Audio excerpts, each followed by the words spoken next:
Hi friends, कसे आहात मित्रांनो? आय होप तुम्ही आनंदात असाल. मित्रांनो, आज आपण घेत आहोत स्टँडर्ड 8 इयत्ता 8वी general science chapter number 6 composition of matter. मित्रांनो, जर तुम्ही चॅनलवर नवीन असाल तर नक्की चॅनल सबस्क्राईब करा, जेणेकरून तुम्हाला पुढील सर्व व्हिडिओ जे ते पाहायला मिळतील. चला मित्रांनो, सुरू करूया आज नवीन chapter composition of matter. Chapter number 6 composition of matter. Composition of matter. मित्रांनो, मॅटर म्हणजे नेमकं काय?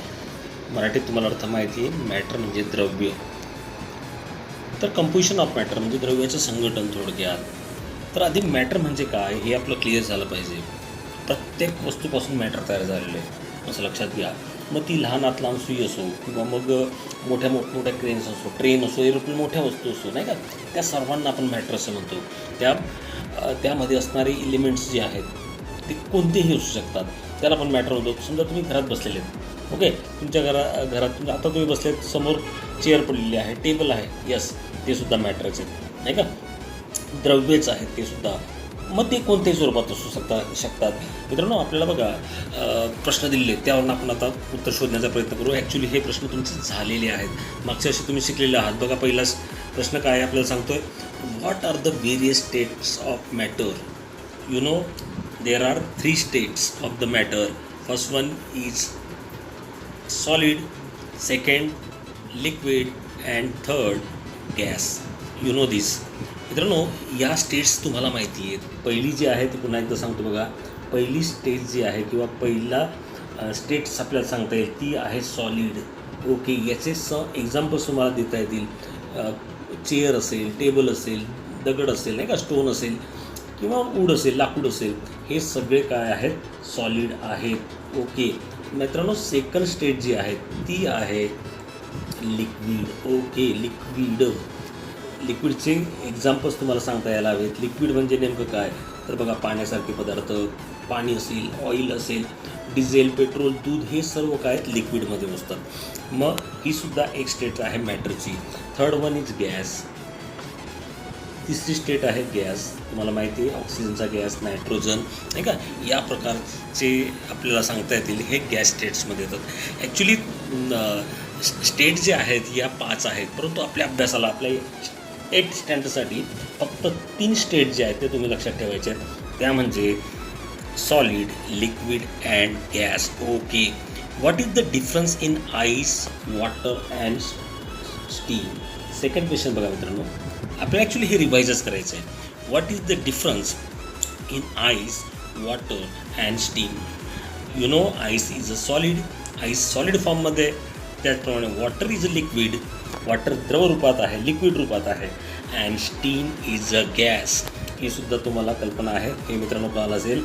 आईस इज सॉलिड, आईस जो आहे हा स्थायू रूपात आहे, त्याचा शेप जो आहे तो फिक्स आहे, त्यामुळे तो आपण स्थायू म्हणतो. वॉटर जे आहे हे लिक्विड आहे आणि steam is a gas, steam वायू रूपात आहे. Okay, what are the smallest particle of matter called? What are the smallest particle? लहानात लहान पार्टिकल मॅटरचा जो असतो त्याला आपण काय म्हणतो? आपण मराठीमध्ये त्याला अणू असे म्हणतो आणि त्याला आपण इंग्रजीत ॲटम असे म्हणतो. So answer is the smallest particle of a matter are called atoms. हे तुम्हाला माहीत आहे. मित्रांनो, 4th क्वेश्चन ॲक्च्युली आपण आता शिकणार आहोत तो, what are the types of matter? The types of matters are elements. You know, elements belongs to nature. आपल्याला एलिमेंट्स जे आहेत हे निसर्गातून मिळत असतात, तो एक त्याचा टाईप झाला. दुसरा आहे compound. There are fix proportion in two elements.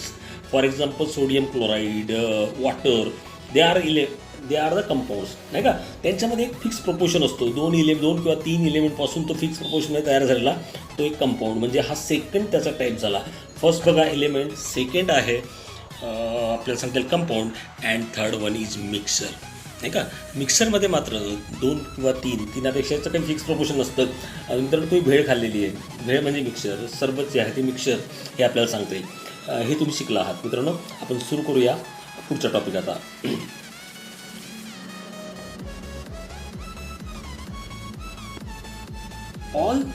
all the objects then we see around us and also those which cannot be seen are made of some or the other matter. जे तुम्हाला दिसत आहेत किंवा दिसत आहे नाही ते सर्व म्हणजे मॅटर आहेत. Classify the following matter into 3 groups. आता या तुम्हाला काही इथे शब्द दिले आहेत, तुम्हाला त्याचं क्लासिफाय करायचं आहे 3 ग्रुपमध्ये. बघूया ते कोणकोणते आहेत. पहिला ग्रुप बघा, कोल्ड ड्रिंक्स. युअर फेवरेट, नाही का, तुम्हाला आवडतं आहे. कोल्ड ड्रिंक्स आहे, एअर आहे, शरबत, soil, water, wood and cement. तर यामध्ये मित्रांनो बघा, कोल्ड ड्रिंक, मी गोल करतो आहे त्याला, कोल्ड ड्रिंक आहे, त्याचप्रमाणे शरबत, your favourite also, and water is very important. This three things are in liquid states. हे लिक्विड स्टेट्समध्ये आपल्याला कळतं आहे. म्हणजे यांचा जो ग्रुप आहे तो द्रव आहे, लिक्विड आहे, हे आपल्याला कळतं आहे. मित्रांनो दुसऱ्या कलरमध्ये मी तुम्हाला दाखवतो आहे. आता अजून दुसरा कोणता कलर, दुसरा ग्रुप कोणता आहे बघूया. त्यामध्ये आपल्याला सांगता येईल बघा, wood, okay, cement and soil. हा जो ग्रुप केला आहे, हा जर तुमच्या लक्षात आला असेल, हा सॉलिड आहे, नाही का, स्थायू रूप आहे. आणि आता शेवटचा उरलेला एअर, त्यासाठी मी वेगळा कलर यूज करतो आहे. त्याला मी सपोज ब्ल्यू कलर घेतो. ओके, हा जो आहे या पद्धतीने हा एअर, नाही का. या 3 ग्रुपमध्ये आपल्याला याला डिवाईड करता येईल. पहिला आहे जो मी कोल्ड ड्रिंक, शरबत, वॉटर हे लिक्विड फॉर्ममध्ये आहेत, त्या लिक्विडच्या ग्रुपमध्ये येणार. नंतर सॉईल, वूड अँड सिमेंट हे सॉलिडच्या फॉर्ममध्ये येणार. आणि लास्ट वन एअर जे आहे ते येणार गॅस फॉर्ममध्ये. Okay, what are the states of matter that you use as criteria for the above classification. याचं उत्तर आपण आधीच दिलं आहे. आपण याचं क्लासिफिकेशन जे केलं आहे ते सॉलिड, लिक्विड आणि गॅस या फॉर्ममध्ये केलेलं आहे. ओके मित्रांनो, आता आपण पुढचा टॉपिक बघूया. Take some mustard seeds in transparent plastic jar. Thread a long thread at the center of a big balloon by means a needle and tie it tight. Stretch this rubber diaphragm and fix it on the mouth of the jar by means of rubber band. Pull the diaphragm up and down with the help of thread. First slowly, then with moderate. म्हणजे moderate म्हणजे थोडक्यात average असेल त्याचा, किंवा थोड्या जास्त स्वरूपात, moderate force and vigorously. Record your observation in the table. हा टेबल आपल्याला दिला आहे, इथे आपल्याला तो रेकॉर्ड करायचा आहे किंवा ते लिहायचं आहे. ओके मित्रांनो, बघूया थोडक्यात हा जो एक्सपेरिमेंट आहे तो नेमकं काय सांगतो आहे. बघा, एक प्लॅस्टिकचा जार घ्यायचा आहे. या पद्धतीने प्लॅस्टिक असेल किंवा ग्लास, तो ट्रान्सपरंट असला पाहिजे.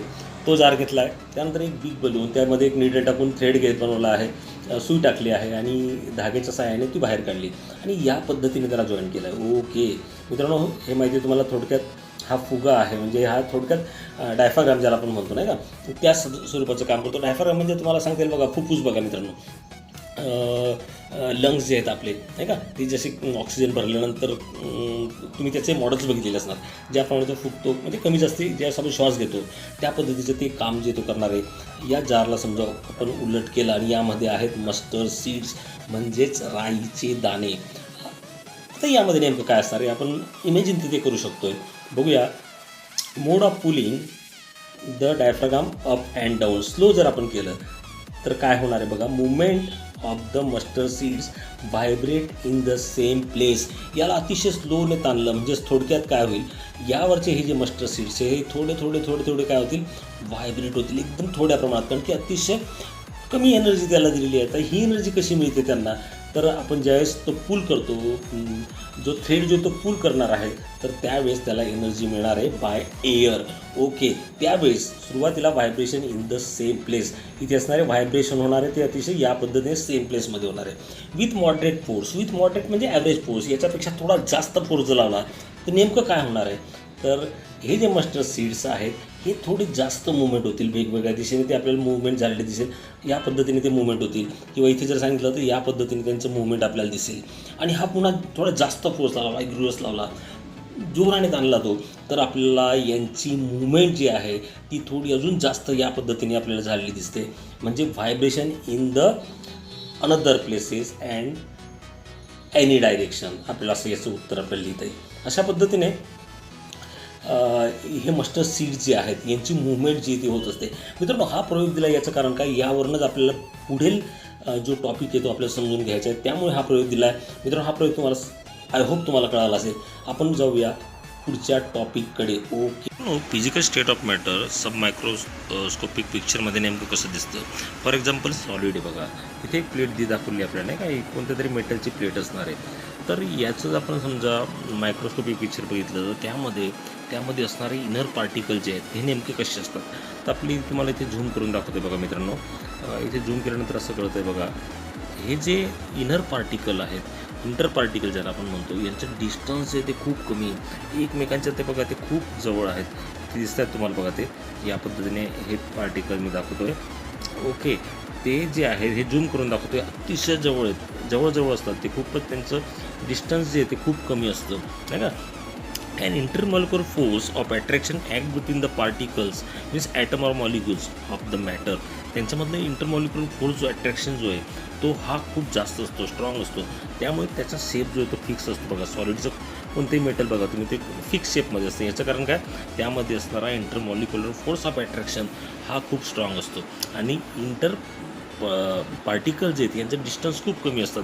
त्यामुळे त्याचा शेप जो आहे हा तो कायम राहतो किंवा तो जसाचा तसा राहतो असं आपल्याला सांगता येईल. कारण त्याचं तेच आहे, the particles of solid are very close to each other and vibrate there fix position. तिथे ते व्हायब्रेट करतात, त्यामुळे ते एकमेकांना घट्ट पकडून ठेवतात. त्यामुळे सॉलिडचा जो शेप आहे तो आपल्याला बदलताना दिसून येत नाही. तेच इथे म्हटलं आहे, due to this solid get properties like definite shape and volume. Okay, and also high density and high non compressibility. Compress पण होत नाही. जर आपण समजा याला इथून कॉम्प्रेस करण्याचा प्रयत्न केला तर हा कॉम्प्रेसही होत नाही. होत असेल तर थोड्याफार अतिशय निग्लिजिबल प्रमाणात तो कॉम्प्रेसिबल होतो. काही स्थायी बघा, रबराचा बॉल वगैरे असेल थोड्या प्रमाणात दाबला जात होतो, थोडाफार तो कॉम्प्रेस होतो, अदरवाईज तो नॉन कॉम्प्रेसिबिलिटी आहे. Okay, the strength of intermolecular force is moderate in liquid state. आता याच्यामधला इंटरमॉलिक्युलर फोर्स जो आहे तो थोडा मॉडरेट असतो स्टेटच्या बदल्यामध्ये. म्हणजे स्टेटमध्ये अतिशय स्ट्रॉंग असेल तर तो आपल्याला दिसून येईल की लिक्विडमध्ये मात्र तो अतिशय स्ट्रॉंग असतो. थोड्याफार प्रमाणामध्ये तो कमी असतो किंवा ॲव्हरेज ज्याला आपण मॉडरेट असे म्हणतो असं आपल्याला सांगता येईल. ओके, म्हणजेच काय आपल्याला सांगता येईल की सॉलिडमध्ये इंटरमॉलिक्युलर फोर्स हा खूप स्ट्रॉंग असतो आणि लिक्विडमध्ये तो थोड्याफार प्रमाणामध्ये त्यापेक्षा कमी असतो. आणि हेच त्याचं कारण आहे मित्रांनो की लिक्विड जे आहे याला डिफायनाइट शेप जो तो नसतो. ज्या आपण भांड्यात आपण पाणी दूध ओतलं त्या भांड्याचा आकार त्याला मिळतो, त्यामुळे त्याला शेप नसतो. याचं कारण काय, इंटरमॉलिक्युलर फोर्स त्याच्यामधला जो आहे तो थोडा कमी असतो सॉलिडच्या मानाने. हे आपल्याला कळालं असेल. Okay, though it is not strong enough to fix particles in definite position, it is strong enough to hold them together. जरी तो एवढा स्ट्रॉंग नसला परंतु तो एक संघ ठेवतो, असं पूर्णपणे तो विस्कळू देत नाही. त्यामुळे बघा पाणी जे आहे जर आपण ग्लासामध्ये असेल आणि तेच पाणी जे आहे आपण समजा टेबलावर ओतलं तर ते पाणी काय होतं, फ्लुइड होतं, म्हणजे प्रवाही होतं आणि पसरतं इकडे तिकडे नाही का. परंतु ते एक संघ असतं, त्यामुळे आपल्याला सांगता येईल एवढं ते पक्कं असतं की एवढा तो वीक नसतो की जेणेकरून ते पूर्णपणे विखुरलं जाईल किंवा त्याची एक संघ राहणार नाही असं आपल्याला मराठीमध्ये म्हणता येईल. ओके मित्रांनो, गॅसचा जर आपण विचार केला, गॅस स्टेटचा विचार आपण केला तर यामध्ये जे पार्टिकल आहेत, इनर पार्टिकल आहेत, यांचे डिस्टन्स व्हेरी लार्ज. इथे फक्त तुम्हाला झूम करून दाखवतो. आता हे इनर पार्टिकल इथे दिसतात बघा, हा एक इकडे आहे, एक इकडे आहे, झूम करून दाखवतो. हा एक इथे आहे, म्हणजे यांच्यामध्ये डिस्टन्स जे आहे हे खूप जास्त आहे, लार्ज आहे असं आपल्याला म्हणता येईल. आणि यांच्यामधला इंटरमॉलिक्युलर फोर्स हा सुद्धा काय असतो, हा अतिशय वीक असतो. म्हणजे बघा मित्रांनो, सॉलिडमध्ये तो स्ट्रॉंग आहे, लिक्विडमध्ये तो मॉडरेट आहे किंवा ॲव्हरेज आहे आणि गॅसमध्ये तो वीक आहे.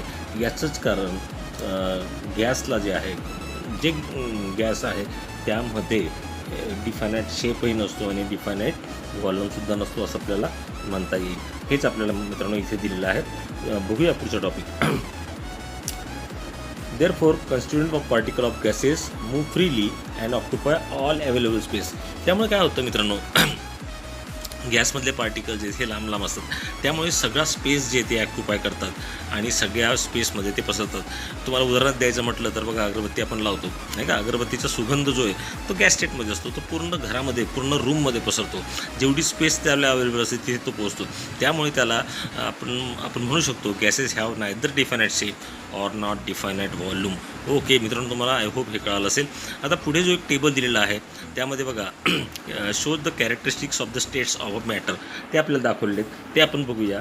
त्याआधी मित्रांनो आपल्याला या संकल्पना माहीत असणं गरजेचं आहे. फ्लुइडिटी म्हणजे काय, रिजिडिटी म्हणजे काय, प्लॅस्टिसिटी म्हणजे काय, त्याचप्रमाणे इलॅस्टिसिटी म्हणजे काय ते माहीत असणं आपल्याला गरजेचं आहे. ते पण आपण यामध्ये बघणार आहोत. Okay, physical state of matter, first solid, second liquid and third gaseous state. Okay, या दिल्यात. आणि इथे मित्रांनो बघा फ्लुइडिटी, रिजिडिटी, प्लॅस्टिसिटी, इलॅस्टिसिटी हे दिलेलं आहे. आता हे नेमकं काय ते आपण आधी बघूया. फ्लुइडिटीचा विचार केला तर आपण आत्ताच बघितलं, समजा एखादा ग्लासमधलं पाणी समजा आपण टेबलावर टाकलं किंवा जमिनीवर टाकलं तर ते पसरतं नाही का, त्याला आपण फ्लुइडिटी असं म्हणतो. मराठीमध्ये त्याला प्रवाहितता असं म्हटलं जातं. ओके, सेकंड वन बघूया मित्रांनो. रिजिडिटी म्हणजे काय थोडक्यात रिजिडिटी म्हणजे दृढता, त्याची दृढता जी आहे, त्याचा पक्केपणा, त्याला आपण असं म्हणूया. The property by which solids maintain their shapes when subjected to the external force is called rigidity.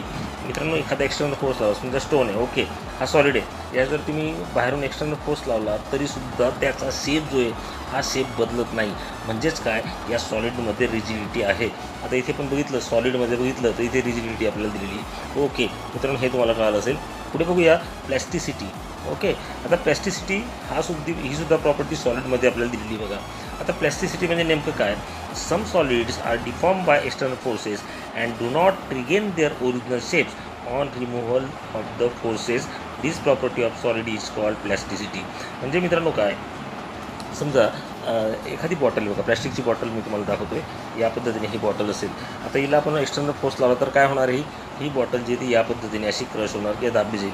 आणि हा एक्सटर्नल फोर्स काढला तरी ती तशीच राहणार आहे नाही का, ती तशीच राहणार आहे, या पद्धतीने दाबली गेल्यावर ती तशीच राहणार आहे. म्हणजेच याच्यामध्ये प्लॅस्टिसिटी ही प्रॉपर्टी आहे, हे असं आपल्याला म्हणता येईल. त्यामुळे सॉलिडमध्ये प्लॅस्टिकची बॉटल सॉलिडच आहे नाही का, त्यामध्ये सुद्धा प्लॅस्टिसिटी ही प्रॉपर्टी आहे असं आपल्याला म्हणता येईल. ओके, इलॅस्टिसिटी आहे का सॉलिडमध्ये, तर आहे. याचं कारण मित्रांनो बघा, रबर बँड माहिती तुम्हाला, रबर बँड या पद्धतीने असतं आहे का. आता रबर बँड म्हणजे सुद्धा सॉलिडच आहे.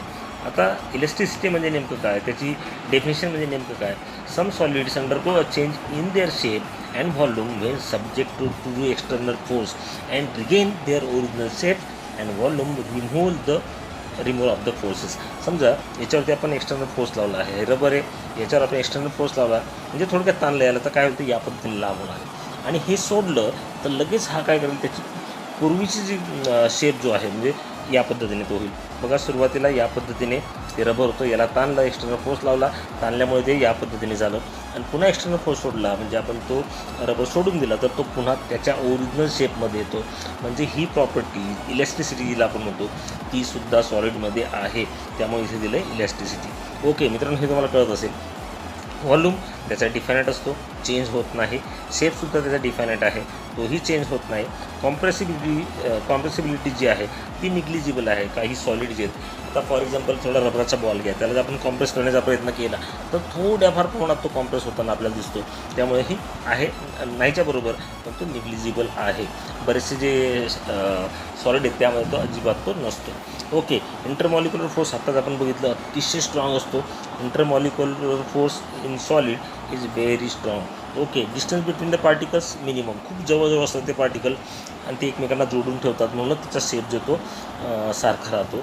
म्हणून आपल्या मित्रांनो हे सांगता येईल distance between particle in solid is minimum. Okay, आता मित्रांनो लिक्विडमध्ये बघितलं तर फ्लुइडिटी, रिजिडिटी, प्लॅस्टिसिटी हे कोणतीच प्रॉपर्टी नाही आहेत, ती फक्त आहे फ्लुइडिटी सोडून बाकी कोणतीच प्रॉपर्टी नाही आहेत. फ्लुइड लिक्विड असतो. ओके, डिफायनाईट व्हॉल्यूम त्याला आहे, मात्र शेप जो आहे तो काय असतो त्याचा इनडिफायनाईट, कारण इंटरमॉलिक्युलर फोर्स हा थोडा मॉडरेट असल्यामुळे त्याला तो शेप येत नाही. ओके, कॉम्प्रेसिबिलिटी व्हेरी स्मॉल प्रमाणात कॉम्प्रेसिबिलिटी आहे. इंटरमॉलिक्युलर फोर्स आपण बघितला मॉडरेट आहे, म्हणजे ॲव्हरेज असतो. डिस्टन्स बिटवीन पार्टिकल हे सुद्धा थोडे त्यापासून लांब असतात, थोडे लांब असतात, म्हणजे मॉडरेट असतात, ॲव्हरेज असतात. ओके मित्रांनो, third one is gaseous state. गॅसेसमध्ये आपण बघूया तर हा सुद्धा फ्लुइडिटी प्रॉपर्टी फॉलो करतो. व्हॉल्यूम आहे इनडिफायनाईट, व्हॉल्यूम पण नाही आहे, शेप पण नाही, म्हणून इनडिफायनाईट. कॉम्प्रेसिबिलिटी मात्र याची व्हेरी हाय असते. आपल्याला माहिती आहे गॅस जो आहे तो कॉम्प्रेस करून आपल्या सिलेंडरमध्ये भरलेला असतो, त्यामुळे याला हाय कॉम्प्रेसिबिलिटी असे आपण म्हणतो. ओके, इंटरमॉलिक्युलर फोर्स यामधला अतिशय वीक असतो, त्यामुळेच जास्तीत जास्त जागा जो येतो, स्पेस जो तो ऑक्युपाय करत असतो, आणि distance between particles very large हे आपल्याला सांगता येईल मित्रांनो. ओके मित्रांनो, आय होप तुम्हाला हा टेबल कळाला असेल. वळूया आपल्या पुढच्या भागाकडे. Write the composition of the following materials by means of chemical formula and classify them accordingly. Okay मित्रांनो, आपल्याला हा टेबल जो तो दिलेला आहे तो आपल्याला भरायचा आहे. अतिशय सोपा आहे. बघूया. वॉटर केमिकल फॉर्म्युला माहिती आहे तुम्हाला. वॉटरचा केमिकल फॉर्म्युला आहे H2O. Okay. Type of matter. Water माहिती आहे आपल्याला, वॉटर इज अ कंपाऊंड, त्यामुळे इथे तुम्हाला लिहिता येईल कंपाऊंड COMPOUND. इथे तुम्ही लिहिणार कंपाऊंड. ओके मित्रांनो, तुम्ही हे होमवर्कसुद्धा करू शकताय. मला वाटतं तुम्हाला हे होमवर्क देणं गरजेचं आहे. हे होमवर्क देऊया. मी फक्त ओरली माहिती सांगतो आहे, तुम्ही ती नंतर लिहून घेऊ शकतात किंवा ते तुम्हाला सहज जमणार आहे. ओके मित्रांनो, सेकंड आहे कार्बन. कार्बन आपल्याला केमिकल फॉर्म्युला सांगता येईल C. Okay. Type of matter. Carbon कोणत्याही प्रकारचं मिक्सर नाही आहे, कंपाऊंड नाही आहे, तो त्याचा आयडेंटिटी एलिमेंट आहे, आयडेंटिटी ॲटम आहे, त्यामुळे याला आपल्याला म्हणता येईल this is the element. Type of matter element. Okay. Third one is oxygen. Oxygen is same. ऑक्सिजनचा केमिकल फॉर्म्युला मात्र O2 आहे, हे तुम्ही जाणताच. O2 मीन्स O+O, O2 झाला आहे नाही का, त्याच्यामध्ये केमिकल बॉन्ड आहे. टाईप ऑफ मॅटर यामध्ये सुद्धा ऑक्सिजन हा त्याची आयडेंटिटी दाखवतो आहे, म्हणजे हे सुद्धा काय आहे, element. Oxygen is also type of matter is element. Okay. Air. एअरमध्ये मित्रांनो तुम्हाला माहिती आहे बरेचसे वायू आहेत, बरेचसे गॅसेस आहेत. Oxygen, nitrogen, carbon dioxide, water, खूप सारे आहेत नाही का. मग इथे आपल्याला तुम्हाला जर लिहायचे असेल तर जे मेन आहेत ते फक्त लिहा केमिकल फॉर्म्युलामध्ये. तर एअरमध्ये बघा, oxygen means O2. Okay. Nitrogen means N2, carbon dioxide means CO2 and argon वगैरे असे आपले बरेच लिहिता येतील. त्याचप्रमाणे अदर गॅसेस आपल्याला म्हणता येईल. मात्र यांचं जे प्रमाण आहे, काही पहिल्या 2-3 गॅसेसचं प्रमाण फिक्स आहे, मात्र बाकीच्यांचं फिक्स नसतं, त्यामुळे हे आहे मिक्सचर. ओके मित्रांनो, aluminium. Aluminium chemical formula is AL असं आपल्याला सांगता येईल. AL केमिकल फॉर्म्युला आहे. टाईप ऑफ मॅटर हा सुद्धा त्याची स्वतःची आयडेंटिटी आहे, म्हणजेच तो काय, एलिमेंट. ओके. ब्रास. ब्रासमध्ये मित्रांनो कॉपर आणि झिंक असतो, म्हणजे Cu+Zn. कॉपर अँड झिंक म्हणून ब्रास तयार होतो. हे सुद्धा एक प्रकारचं मिक्सचर आहे. ओके मित्रांनो, carbon dioxide. Carbon dioxide means CO2 and it is a compound. Okay मित्रांनो, हे हा टेबल तुम्हाला कळाला असेल, तुम्ही होमवर्क तो करू शकाल. बघूया पुढचा टॉपिक काय सांगतो आहे आपल्याला. This is the second method of classification of matter. In this method the criteria used for classification of matter is chemical composition of matter. We have seen the previous standard that matter is classified in 3 types. मागच्या वर्षी तुम्ही शिकला आहात जो matter आहे तो 3 याच्यामध्ये classify केला. तो पहिला आहे एलिमेंट. ओके, दाखवतो इथे element. Second one is compound and third one is mixture. मित्रांनो, एलिमेंट तुम्हाला माहिती आहेत कोणकोणते एलिमेंट आहेत. Element belongs to the nature. Oxygen is element, nitrogen is element, carbon is element, aluminium is also element नाही का. हीच माहिती आपल्याला लिहिलेली आहे, यांनाच आपण एलिमेंट असे म्हणतो. पुढे बघूया कंपाऊंड काय असणार आहे. कंपाऊंड 2 किंवा 3 यापासून कंपाऊंड तयार होतो, आणि मात्र ते फिक्स प्रोपोर्शनमध्ये ते असायला हवेत. फॉर एक्झाम्पल H2चं उदाहरण घेऊया आपण नाही का. H2O is a compound.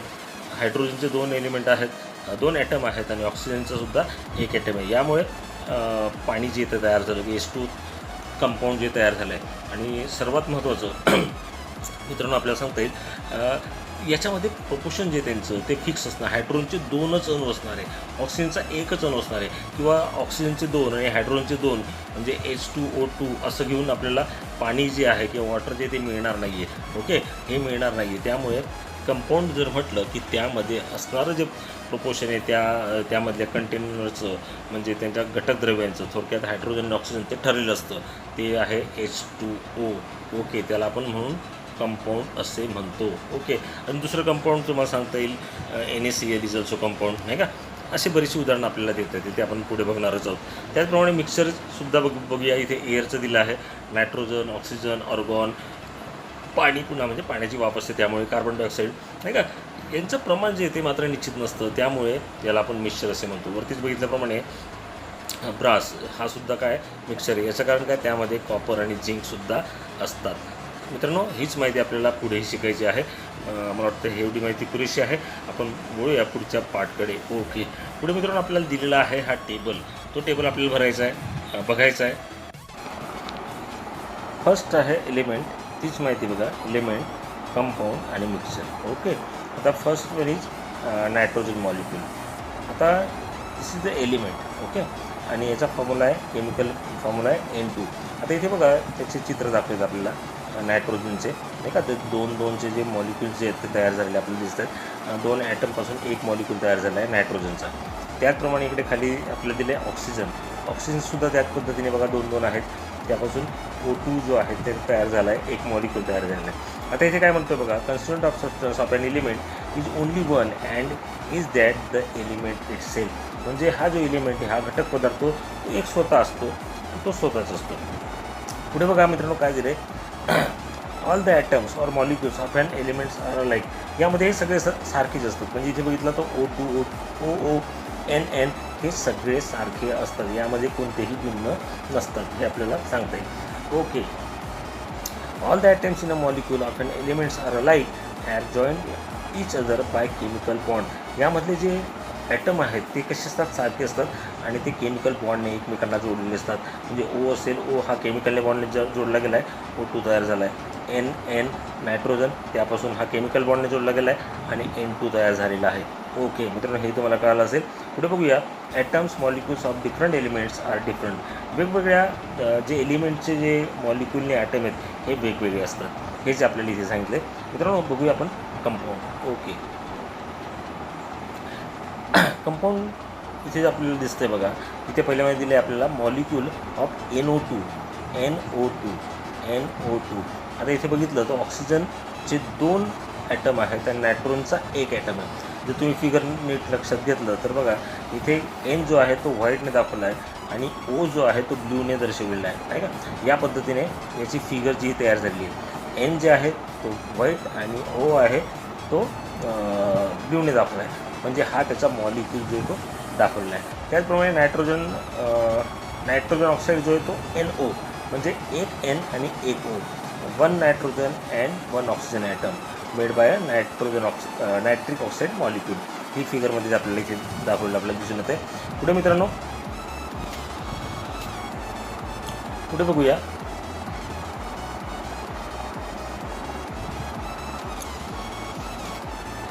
constituent substance of a compound is only one and it is that compound itself.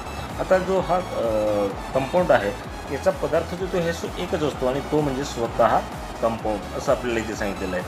All the molecules of compound are alike.